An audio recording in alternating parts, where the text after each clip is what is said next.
everybody. I'm holding up this boot here so that the preview that we have is actually of the boot and not just my face. I reviewed this boot, the Nick Boots Builder Pro, last fall, and I just thought I'd do an update. Now, I'm going to repeat some things that I said before, and the first thing I'm going to repeat is that I got these in the ready-to-ship department, and the boots that I received had 3 discrepancies, including 1, fire soles instead of the regular black thingy. 2, steel toe instead of a regular toe. 3, whoop, wrong side. Nope. The size was 5.5 E. I don't know if you can see that. It doesn't really matter. Instead of 5.5 double E.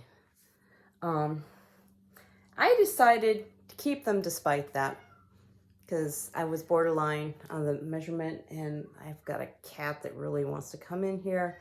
But it's not as bad as the noise of my neighbors. I live in an urban area, so in my front yard, people are out. In the back, people are out. So I'm just here in a stuffy room doing this review with my cat yelling at me. All right. So anyway, what I got to say about these is that I've worn them. Oh, okay. I'm a woman. I think I look like a woman still. The older you get, the more androgynous you look. It's true for men too. Anyway, I'm a woman in my 50s, and I wear a size 7.5 in women's shoes. I measured, and as per the suggestion of Nick Boots, I got 5.5. I measured borderline between width E and double E, which is why I decided to work with E. It took quite a while for these to be comfortable, for them to stretch out.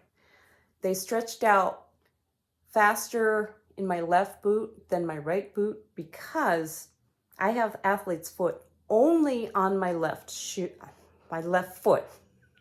And so it's my habit to put some cream on my left foot and not my right. So because of that, there's just a little bit of extra moisture, which meant that this stretched out just a little bit more than the other one, more rapidly. But now I think they're on an even keel. I reviewed these at 100+ hours, but I gotta say that they still were like pretty rough. I've heard other people say that they recommend that you take 150 hours to break these guys in. And that's probably true, just for standard one. They were so rough that I convinced myself that they had the extra sole in the bottom, and these do not have the extra sole in the bottom. They're just the standard. The other thing about it is that the work that I've been using them for is largely wetland delineation. And I got this map I pasted up of Western Pennsylvania.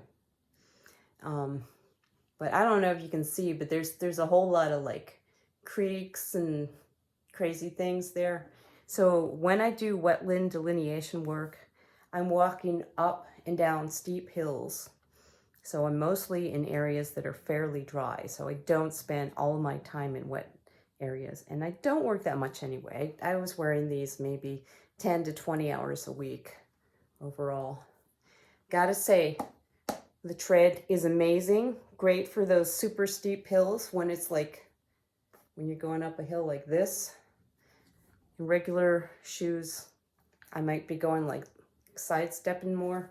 In these, I can practically go like straight ahead, straight uphill. So that's awesome.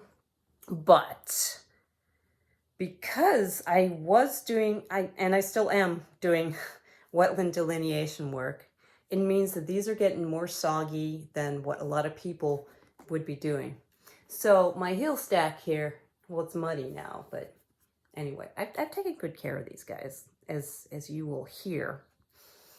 The heel stack started to swell up because I followed the directions of not putting anything on the boots when you first wear them. Just, I can't remember what the recommendation was specifically, but if you're going into wet conditions and you're wearing them, you should waterproof them. Because the heel stack started to swell up, and I actually took a Dremel tool and filed it down a bit. It was only one of my boots, and I can't remember if it was this boot or the other one, but the other boot is slightly out of reach of the camera, so I'm not doing that. So what I ended up doing is, because I wasn't soaking wet stuff, and I saw the results of somebody who was a plumber who was in really, really super duper duper wet stuff. His boots were jacked. I mean, his heel stack was jacked up because he let it get too wet without any treatment. So I ended up melting beeswax into it with a heat gun. Took a bit of time. I just kind of gently melted in, heated up over and over again. I don't know, it's until it wouldn't take anymore, all right? And of course I waxed the rest of the boot too, you know, especially along the seams and everything. And that was last fall, so of course it was colder then, so it wasn't a bad idea to do that. And that seemed to fix the problem, all right? But I found in general that I need to either oil or condition my boots more frequently than somebody else does, because I do actually take these out into fairly wet conditions, okay? So if you're just walking around town or you live in a desert, then you don't need to oil them as much. But if you're getting them soggy, just a little bit. If you're getting them super soggy, maybe you should be wearing rubber boots. Or like, I guess another possibility, if I was working 40 hours a week, like every week, then I'd want another pair of these so I could let them dry out and then switch out. But as it is, I'm trying not to work too much. I'm in my 50s. I want to retire. I'm not quite there yet, but anyway, there you go. They just need a little extra TLC if you're going to get them soggy. But they're an awesome boot. And, well, these still do not fit my feet like a glove. They're pretty good. They're getting more and more comfortable every day, like the cult says. And in addition to that, I was like, you know, I have a husband. Yeah, sorry guys, I'm not available. And I got him to get a pair of boots. He got the Urban Loggers, which is what I would have gotten if I wasn't impatient. And everything came, you know, these are the veg tan, which is not as thick as mine. Like this is the, I don't know, like 20 ounces of leather or whatever you call it, whatever. You guys who are watching this are nerds. You know what it is. I don't have to tell you. So like it's more pliable. Like even though these have had more hours, they're still not quite as flexible as that. He does not have a steel toe, so he's already getting a little bit of that bump there. You can see that this is not, I mean, you know, these kind of look a little bit sharper just because of the steel toe. So I guess I'm okay with it. Initially I was kind of not. Other than that, I don't know. I dig the boots. I think it'd be great if Nick's decided to send me a free pair of boots, because I'm actually saying some good things about them despite everything. But it probably won't. But I can dream, can't I? So besides that, oh yeah, one other thing I want to say is that I started out with the leather shoelaces, and that probably was good, because I've noticed that some people out there, they like to really tighten these up, and you can't do that with the leather. But after a while, I replace them with these, I don't know if these are Teflon or what, but you know, I can really pull in the boot really tight, and maybe that's not such a great idea when you're breaking them in. Because some people, when they pull it really tight, they get things loose. You got to let things break in a little bit before it can really mold to your foot. So just be patient, okay? It takes a long time, especially these efforts.